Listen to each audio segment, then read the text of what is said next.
तो ऐसा उथल पुथल हो रहा है, मगर हमारी मेन स्ट्रीम मीडिया ज़रा भी चर्चा नहीं कर रही है। मेरी आपसे विनती है कि आप एक मीडिया बने और इन वीडियोस को शेयर करें और कहें इन हमारे भारत के मीडिया चैनल से, जो कि चौथी स्तंभ है, पिलर हैं डेमोक्रेसी के, कि वो अपना फ़र्ज़ निभाएं। मुझे नहीं समझ आता है वो रात को कैसे सोते होंगे इस तरह के दोगलापंथी में।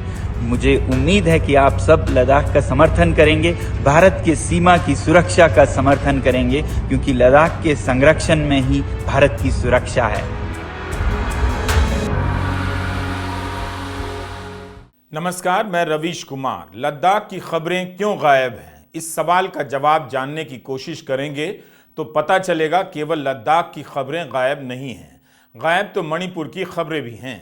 खबरें वही हैं जिनका संबंध बीजेपी की राजनीति से है, प्रधानमंत्री के दौरों से है और केंद्र सरकार के विज्ञापन से। लद्दाख का आंदोलन पर्यावरण के सवाल से भी जुड़ा है। इस सवाल के बहाने भी मीडिया से लद्दाख गायब कर दिया गया है। लद्दाख को लेकर अनशन बड़ा होता जा रहा है। पहले इसमें 70 लोग शामिल थे, लेकिन आज 196 छात्रों ने अनशन में शामिल होने का ऐलान कर दिया। दिन में -2 से लेकर रात में -10 तक तापमान हो जाता है, फिर भी यहां खुले आसमान के नीचे अनशन जारी है और लोग समर्थन जताने के लिए बड़ी संख्या में पहुंच रहे हैं। -9 डिग्री सेल्सियस में 70 लोग पूरी रात खुले आसमान के नीचे गुजारते हैं, अनशन पर रहते हैं, बर्फ जमा देने वाली ठंड और हाड़ कंपा देने वाली हवा को झेलते रहे। फिर भी गोदी मीडिया के लिए इन संघर्षों का कोई महत्व नहीं। -9 या -10 डिग्री के तापमान को झेलना आसान कहाँ, किसी रात यहाँ का तापमान -17 डिग्री भी चला जाता है। हड्डी में छेद कर देने वाली इस ठंड में लद्दाख में भूख हड़ताल चल रही है, मगर कहीं कोई हलचल नहीं। गोदी मीडिया विपक्ष के राज्यों में झट से दौरा कर आता है, लेकिन लद्दाख पर चुप हो गया है, ठीक उसी तरह से जैसे मणिपुर को लेकर चुप हो जाता है। लद्दाख में फरवरी के महीने से ही प्रदर्शन चल रहे हैं। सोनम वांगचुक जिस मीडिया के हीरो रहे हैं, उसी ने अपने हीरो को छोड़ दिया। डॉक्टर सोनम वांगचुक 7 दिनों से अनशन पर हैं, केवल नमक और पानी पर। आज 7वां दिन है, उनकी हालत कभी भी बिगड़ सकती है। एक जमाना था जब ऐसे अनशन का मीडिया में दिन रात कवरेज हुआ करता था। अब तो अनशन देखते ही गोदी मीडिया को डायरिया हो जाता है, वो अपने दफ्तर से निकलता ही नहीं। इस जानलेवा सर्दी में रात भर खुले आसमान के नीचे सोने पर गोदी मीडिया के एंकर विशेषणों की ऐसी समा बांध देते कि उनके वाक्यों पर लोकतंत्र की आत्माएं उड़न छू खेलने लग जाती। मगर जैसे ही अनशन पर बैठे हैं सोनम वांगचुक, मीडिया के लोकतंत्र और न्यूज़ की समझ से बाहर कर दिए गए हैं। लद्दाखी में झूले और नमस्ते मोदी जी और अमित शाह जी, मैं ज़्यादा नहीं बोलूँगा। माइनस टेम्परेचर में ना हमें पाकिस्तान से डर लगता है, ना चीन से डर लगता है, ना ये बर्फीले चोटी से हमें डर लगता है। मोदी जी, आज सोनम वांगचुक साहब ने जो पहल किया हुआ है, एक हम लद्दाखी जो एक नेशनलिस्ट है, आपको एक चीज़ संक्षेप में बोलना चाहता हूँ कि अगर नेशनलिस्ट का अवार्ड आपने देखना है तो लद्दाख में देखिए। परमवीर चक्र, महावीर चक्र, सेना मेडल, बार महावीर चक्र, ये वो ज़मीन है जहाँ कर्नल रिंचन ने नुब्रा घाट बना के 303 बंदूक से विद 0 कैजुअलिटी से हमने तुर्तुक जैसे इलाके को लिबरेट किया। ये वो बाशिंदा है, ये वो लोग हैं जो 1962 में अपने हाथों से एक एयरपोर्ट बनाया बॉर्डर एरिया में, जैसे थोएज एयरपोर्ट है नुब्रा में। तो लिहाजा आपने शायद हमें पहचानने में गलत किया है। तो हमने क्या मांगा है, जो आपके संविधान में, जो बाबा भीम राव अम्बेडकर के संविधान में जो अवेलेबल है, हमने आपसे एक संरक्षण मांगा है, 6 शेड्यूल। तो लिहाजा इस माइनस टेम्परेचर में जो बॉर्डर एरिया से यहाँ से दूर दूर से आए हैं लोग, इनसे आपसे एक अपील है कि हमारे पुहार जो है, इल्तिजा जो है, आप सुनिए। जुले सलाम, जय हिंद।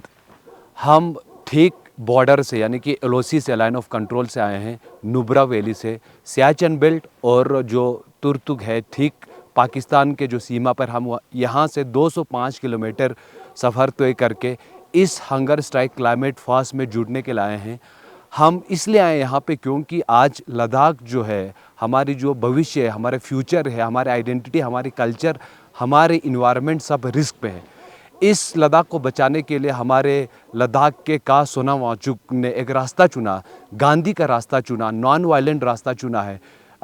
उस रास्ते पे हम चलकर हम अपनी लद्दाख के लिए, लद्दाख के मांगों को हासिल करने के लिए आज इस कड़ाके की ठंड में, यानी कि लगभग मेरे हिसाब से -9 से लेकर 15 के टेम्परेचर में इतने लोग आ चुके हैं। आप देख सकते हैं हम स्लीपिंग बैग और कंबल के साथ, इस जज्बे के साथ यहाँ पे आए हैं ताकि हमारे लद्दाख की बात को सुनी जाए, समझी जाए, और जो दुख दर्द हम इतने एक्सट्रीम क्लाइमेट में फेस करते हैं, हमारे संरक्षण कितना ज़रूरी है, इस चीज़ के साथ हम जुटने के लिए आज नुब्रा से, सियाचिन से, तुर्तुक जैसे बॉर्डर से आज हम इस हंगर स्ट्राइक में, इस क्लाइमेट फास्ट में जुट चुके हैं। प्रधानमंत्री ने 10 साल में एक भी प्रेस कॉन्फ्रेंस नहीं की, इस पर कोई चर्चा नहीं। 10 महीने होने को आ रहे हैं, वे मणिपुर नहीं गए, मगर मणिपुर में यूनिटी मॉल का उद्घाटन कर रहे हैं, वो भी ऑनलाइन। वहां चल रही हिंसा पर एक शब्द नहीं कहा। मणिपुर में सेना और पुलिस के अधिकारी अगवा कर लिए जा रहे हैं। सरकार लगातार नाकाम नजर आती है, मगर खबरों में सन्नाटा पसरा है। मीडिया के लिए आज लद्दाख दूसरा मणिपुर बन गया है। उसे मणिपुर की तरह लद्दाख का कवरेज करना ही नहीं है। तब भी जब बड़ी बड़ी संख्या में लोग सोनम वांगचुक के प्रदर्शन में चले आ रहे हैं। यह 12 मार्च की सुबह का वीडियो है। बर्फ गिर रही है, मगर लोग फिर भी डटे हुए हैं। सब अपनी अपनी जगह पर बैठकर विरोध जता रहे हैं। सोनम वांगचुक भी खुले आसमान के नीचे यहीं बैठे हैं। 7 दिनों से अन्न ग्रहण नहीं किया है। ऐसा विहंगम और दृढ़ निश्चय का दृश्य भी टीवी के पर्दे से और अखबारों के पन्ने से गायब है।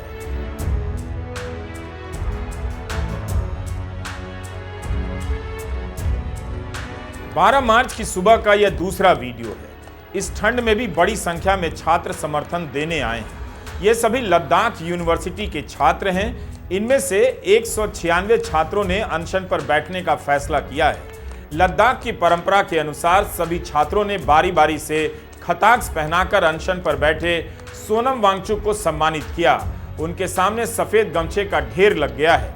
यूनिवर्सिटी के छात्रों का इतनी बड़ी संख्या में आना बता रहा है कि जिन मुद्दों को लेकर यह अनशन हो रहा है उसे कितना जन समर्थन प्राप्त है, मगर मीडिया में कहीं भी यह दृश्य आपको नजर नहीं आएगा। सोनम वांगचुक का कहना है कि उन्हें समर्थन देने आए छात्रों को यूनिवर्सिटी की तरफ से डराया धमकाया जा रहा है। तरफ खुशी है कि हमारे युवा इस आंदोलन में, जो कि हो ही इनके लिए रहा है, इनके भविष्य के लिए रहा है, जब ये लद्दाख को पाएंगे अपने हाथों में तो एक अच्छा संरक्षित लद्दाख जिसका पर्यावरण हेल्दी हो, ऐसा लद्दाख पाएं, उसी के लिए हो रहा है। उसमें इन्होंने बढ़ चढ़कर हिस्सा लिया, जो कि बहुत ही जायज़ है और नेचुरल है।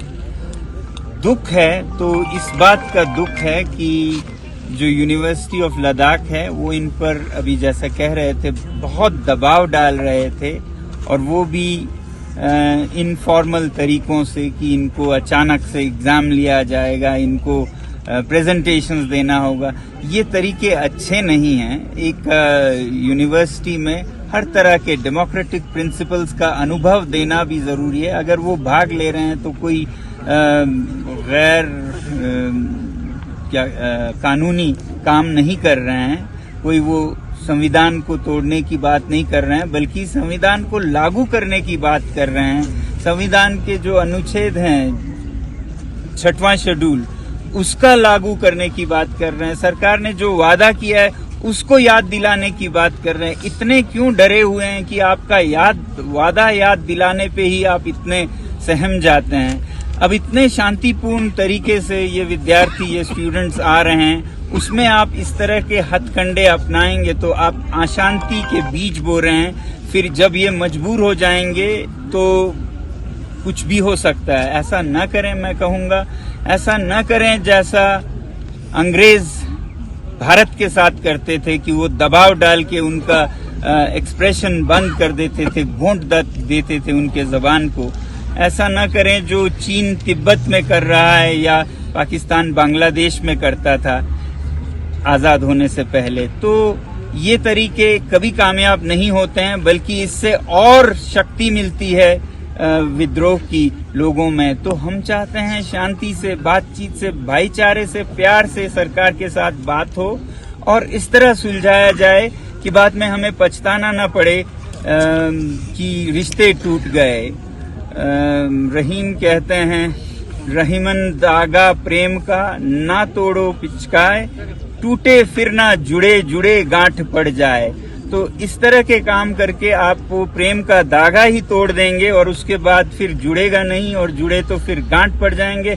और लद्दाख जैसे संवेदनशील सीमा पर ऐसा करना भारत के सुरक्षा के लिए अच्छा नहीं होगा। तो मैं याद दिलाना चाहूंगा यूटी एडमिनिस्ट्रेशन को भी और यूनिवर्सिटी को भी कि आप प्यार से काम लें। अभी हम देख रहे हैं कि यहाँ पर हम बहुत ही शांतिपूर्ण ढंग से बैठे हुए हैं, मगर यहाँ पर कहीं सीसीटीवी लगा रहे हैं, जो कि ये स्थल तो शहीदों की स्मृति का स्थल है, जो कि लद्दाख बुद्धिस्ट एसोसिएशन द्वारा संचालित किया जाता है। उस पे आप ऐसे कैमरे लगा रहे हैं जैसे हम यहाँ पर मुजरिम बैठे हुए हैं। मैं अपील करता हूँ कि ये सब कैमरे हटाइए और शांतिपूर्ण ढंग से हमसे आप बर्ताव करें, तो शांतिपूर्ण ही ये आंदोलन रहेगा। ऐसा नहीं है कि सोनम वांगचुक इस मीडिया के लिए अनजान है। कई चैनलों और अखबारों में उनके इंटरव्यू लगातार चलते रहे हैं, मगर अनशन के बाद से सब कुछ बदल गया है। मुख्यधारा के मीडिया पर कोई असर नहीं पड़ा जब उन्होंने अपील की। इनका यह बयान केवल व्हाट्सएप ग्रुप में ठेला जा रहा है, ट्विटर पर शेयर हो रहा है। लेकिन अनशन किस लिए हो रहा है, मांगे क्या हैं, सरकार क्यों अपने वादों से मुकर रही है, इस पर कोई बहस नहीं। 3 फरवरी को भी लद्दाख में बड़ा प्रदर्शन हुआ। हजारों की संख्या में उस प्रदर्शन में लोग आए थे।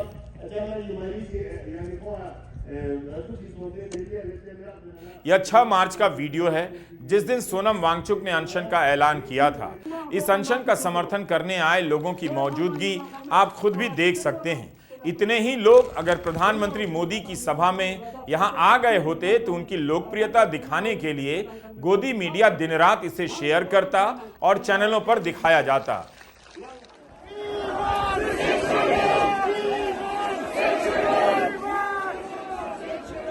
यहां मांग उठ रही है कि लद्दाख के पहाड़ों का हाल हिमाचल प्रदेश और उत्तराखंड की तरह नहीं होना चाहिए। इसके लिए जरूरी है कि लद्दाख को राज्य का दर्जा मिले और संविधान की 6ठी अनुसूची यहां लागू हो, ताकि यहां के प्राकृतिक संसाधनों का दोहन ना हो। 4 साल से लद्दाख के लोग इंतजार कर रहे हैं कि वहां के प्राकृतिक संसाधनों को संरक्षण मिलेगा, मगर मिला नहीं। बीजेपी ने 2019 के चुनावी घोषणा पत्र में और 2020 के पर्वतीय परिषद के चुनाव में इसे प्राथमिकता दी थी, लेकिन अब इन बातों से मुकरने की खबरें आ रही हैं। इन मांगों को लेकर लद्दाख एपेक्स बॉडी और करगिल डेमोक्रेटिक अलायंस के लोग मिलकर प्रदर्शन कर रहे हैं। लद्दाख में 6ठी अनुसूची की मांग को लेकर पहले भी कई बार बड़े प्रदर्शन हो चुके हैं। इनका कहना है कि हिल ऑटोनोमस काउंसिल बनाई तो गई है, मगर उसके पास पंचायत जितने ही अधिकार हैं।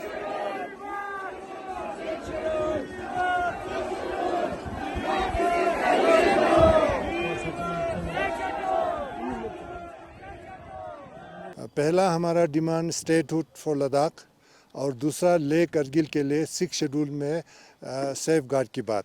ये हमारे 2 मेन डिमांड्स हैं, जिसको अभी रिसेंटली हमने दिल्ली में होम मिनिस्टर के साथ हमने बातचीत की थी। उसमें गवर्नमेंट ने इस डिमांड को रद्द कर दिया।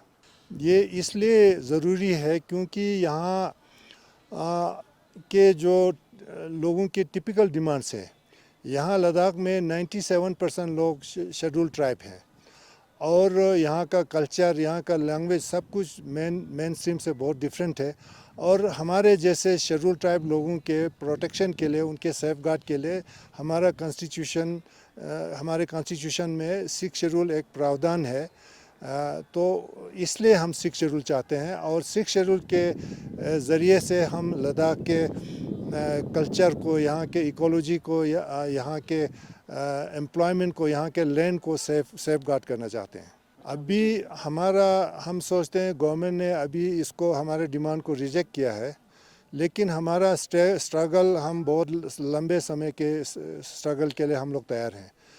अगर अभी का गवर्नमेंट नहीं मानता है तो हो सकता है इलेक्शन के बाद दूसरा गवर्नमेंट आएगा या क्या हालत होगी। हमारा स्ट्रगल बिल्कुल बराबर जारी रहेगा जब तक हम स्टेटहुड और 6 शेड्यूल को अचीव नहीं करेंगे। लोग ये समझते हैं कि हम 6 शेड्यूल इसलिए डिमांड कर रहे हैं कि हम यहाँ लद्दाख में कोई इंडस्ट्री अलाउ ही नहीं करेंगे। ये हमारा मकसद नहीं है। हम ये चाहते हैं कि अंधाधुंध इंडस्ट्रियलाइजेशन ना हो, अंधाधुंध यहाँ के रिसोर्सेज का एक्सप्लॉयटेशन ना हो। और लोग ये कहते हैं कि यहाँ इंडस्ट्री आएगा तो बहुत एम्प्लॉयमेंट अपॉर्चुनिटीज़ होगा यहाँ के लोगों में, लेकिन लोगों को ये नहीं पता है कि लद्दाख के जो हमारा जो टूरिज़म सेक्टर है, ये लद्दाख के बाहर से हज़ारों लोगों को एम्प्लॉयमेंट देता है। जब हम लद्दाख में अनएम्प्लॉयमेंट की बात करते हैं तो वो एजुकेटेड लोगों की एम्प्लॉयमेंट की बात करते हैं, जो यूनिवर्सिटी कॉलेजेस से पढ़ के जो प्रोफेशनल्स हैं उनका जो रिक्रूटमेंट पिछले 4 सालों में नहीं हुआ उसकी बात करते हैं। धारा 370 ने लद्दाख को काफी बदल दिया। इससे पहले जम्मू कश्मीर विधानसभा में लेह से 2 विधायक, करगिल से 2 विधायक हुआ करते थे, 2 पार्षद भी होते थे, लेकिन 370 हटने के बाद उनका प्रतिनिधित्व चला गया। फरवरी के प्रदर्शन के बाद केंद्र सरकार ने एक उच्च स्तरीय कमेटी बनाई। Ladakh apex body Kargil democratic alliance के प्रतिनिधियों से बात भी की, मगर 6ठी अनुसूची लागू करने पर सहमति नहीं बनी। लिहाजा 6 मार्च से 70 लोग अनशन पर बैठ गए। इस सवाल ने करगिल और लद्दाख को एक बार फिर से एक कर दिया है। सोनम वांगचुक सलाम वालेकुम भी कहते हैं और जुले भी कहते हैं, जो लद्दाख के अभिवादन का तरीका है। लद्दाख जैसे ही अपनी बात करता है, दिल्ली का मीडिया उससे दूर हो जाता है। आज उसी लद्दाख के लोग जमा होकर मोदी मोदी के नारे लगा दें तो दिल्ली का मीडिया उनके पास पहुंच जाएगा। लद्दाख के सांसद जब मोदी की तारीफ करते हैं तो गोदी मीडिया में उनका इंटरव्यू चलने लग जाता है। लद्दाख के लोग जब अपने पहाड़, अपनी प्रकृति के संरक्षण की मांग करते हैं, उस पर चर्चा गायब हो जाती है। आवाज दो, आवाज दो, आवाज दो। इधर दिल्ली में एक मणिपुर और होता दिख रहा है। मणिपुर से मेरा मतलब उस प्रदेश से है जो दिल्ली की मीडिया को दिखाई नहीं देता, जो कई महीनों से हिंसा की चपेट में है, मगर उसे लेकर केंद्र सरकार से सवाल नहीं किया जाता। उसी तरह केंद्रीय सचिवालय सेवा के कर्मचारियों के इन प्रदर्शनों को भी मीडिया प्राथमिकता के साथ नहीं दिखा रहा। दिल्ली में हो रहे इस प्रदर्शन की दिल्ली में ही चर्चा नहीं है। हजारों की संख्या में अधिकारी जिस जगह पर परिक्रमानुमा प्रदर्शन कर रहे हैं, उसी के आसपास से कितने ही मीडिया वाले गुजरते हैं, मगर केंद्र सरकार के कर्मचारी उसकी खबरों से गायब हैं। कर्मचारी कभी शास्त्री भवन की परिक्रमा करते हैं, कभी निर्माण भवन की। परिक्रमा के जरिए प्रदर्शन का यह तरीका मेरी नजर में विचित्र है।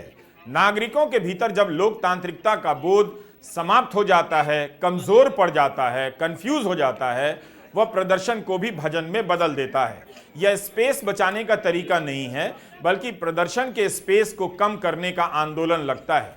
वैसे मेरी दिलचस्पी यह जानने में भी है कि इनके व्हाट्सएप ग्रुप में किस तरह की बातें हुआ करती रहीं 10 सालों में, किस तरह के राजनीतिक पोस्ट शेयर किए गए, क्या इन लोगों ने किसानों के या किसी भी वर्ग के आंदोलन का कभी समर्थन किया होगा, शाहीन बाग के समय यह किस तरह की बातें और पोस्ट शेयर किया करते थे, व्हाट्सएप ग्रुप में किस तरह का प्रोपेगेंडा ठेला जाता होगा, घर जाकर गोदी मीडिया का 3rd क्लास कवरेज कितने लोग इनमें से देखा करते थे।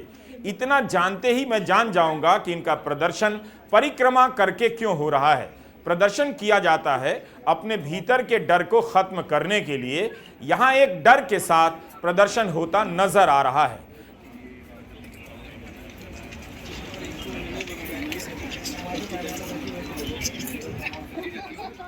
लद्दाख तो गायब है ही, दिल्ली भी गायब है। वंदे भारत के उद्घाटन से सरकार अपनी रफ्तार का प्रदर्शन कर रही है, लेकिन अपने ही दफ्तरों में उसके कर्मचारियों की गाड़ी धीमी गति से चल रही है। यह आज का मामला नहीं है। केंद्रीय सचिवालय सेवा के अधिकारी पहले भी कई बार अपने प्रमोशन को लेकर प्रदर्शन कर चुके हैं। 2022 में इनके प्रदर्शन के बाद काडर समीक्षा के लिए कमेटी बनी थी। अब इन्हें इसकी रिपोर्ट लागू कराने के लिए परिक्रमानुमा प्रदर्शन करना पड़ रहा है। परिक्रमा ही है ये। किसी सरकारी इमारत के भीतर चारों तरफ घूमकर यह प्रदर्शन किया जाता है। सीएसएस फोरम का कहना है कि जल्दी प्रमोशन नहीं हुआ, इन पदों को नहीं भरा गया तो असहयोग आंदोलन शुरू कर देंगे। 12,000 से अधिक अधिकारियों की यह हालत हो गई है कि उन्हें कोई गोदी चैनल दिखाने के लायक नहीं समझता।